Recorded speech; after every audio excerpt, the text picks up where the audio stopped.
Thomas is a ceiling fan that lives in a big house of a fan collector in the outskirts of Philadelphia. He's a cheeky little ceiling fan with 4 small blades, short stumpy blade irons, a short stumpy downrod, and a short stumpy motor. I picked this ceiling fan up from the town of Bloomington, Indiana, while on the Fanimation group trip this most recent summer. This ceiling fan is 38 inches in antique brass. The model name, as far as I know, for this is the T3, and it looks incredibly similar to that of a Fasco Parlour Fan. Thomas was an incredibly short-lived fan company that, in their earlier days, mostly copied the look of Fasco. However, as time went on, Thomas and Fasco did diverge in their fan designs quite a bit, and then eventually Thomas went down under, possibly due to pending lawsuits from Fasco, though it may have been for other reasons. This ceiling fan uses the exact same control style of a Fasco Parlour Fan, with the first pull being high speed and the second pull being a variable speed setting. The fan has a schoolhouse-style globe on it or schoolhouse-style fitter with a round globe.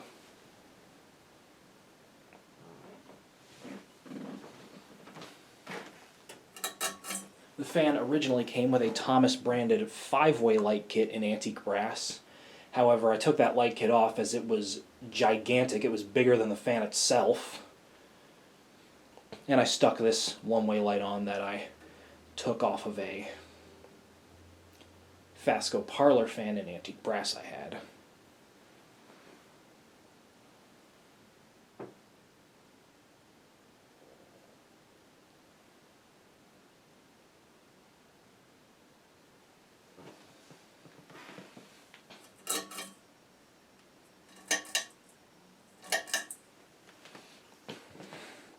So starting the fan up on the variable speed setting, it is going to shut off, so I'm going to adjust the knob here to the point where we get some movement going.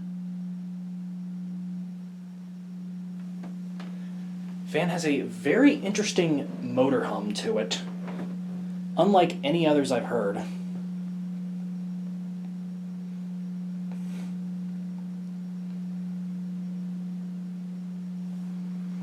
That's give or take as slow as I can get it. There's quite a lot of dead space on the variable speed potentiometer. Not sure if this thing has a trim pot that I can adjust, though. I could always look at it later.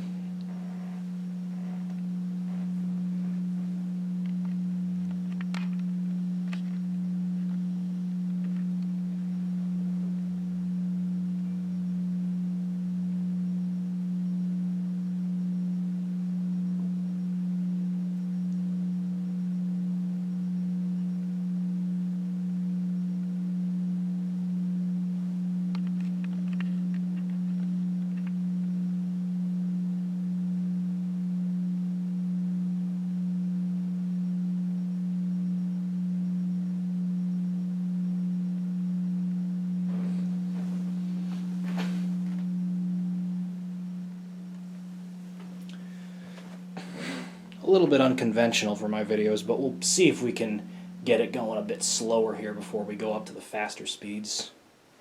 Oh, nope, it stopped. Hang on. Yeah, the knob is pretty finicky. You have to get it right where you want it.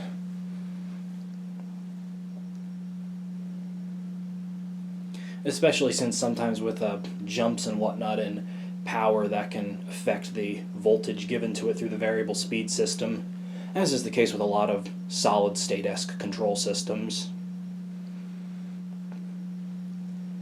I haven't looked too closely at the variable speed system in this fan, however I believe it more so mimics that of a solid-state control rather than that of a slumber-quiet-esque control.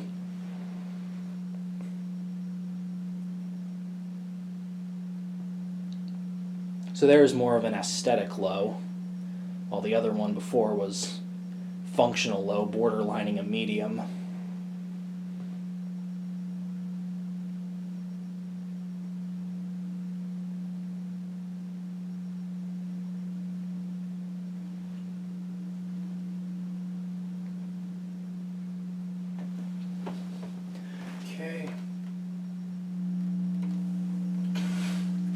Now we can take it up a ways.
Not really much of a speed change there. Again, very finicky control there.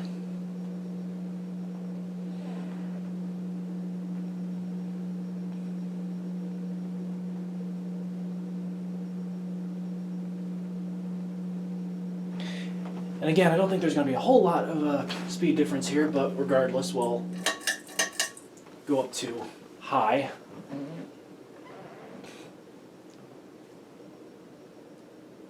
And the nice thing about this speed is the fan becomes absolutely silent once you change it to high.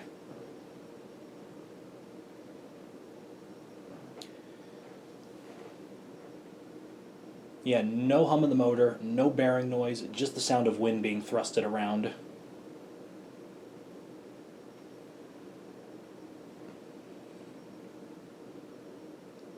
The fan is not all that fast, however, it does perform very well.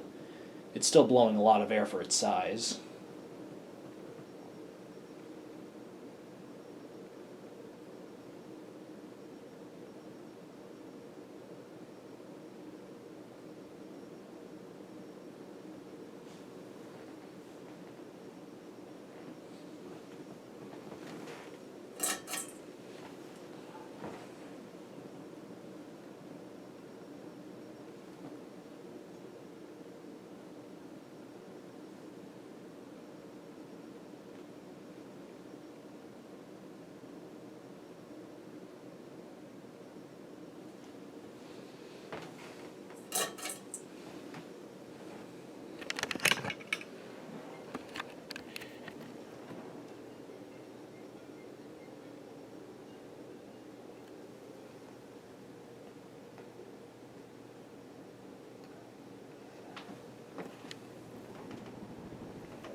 And there you go, an antique brass Thomas T3 ceiling fan.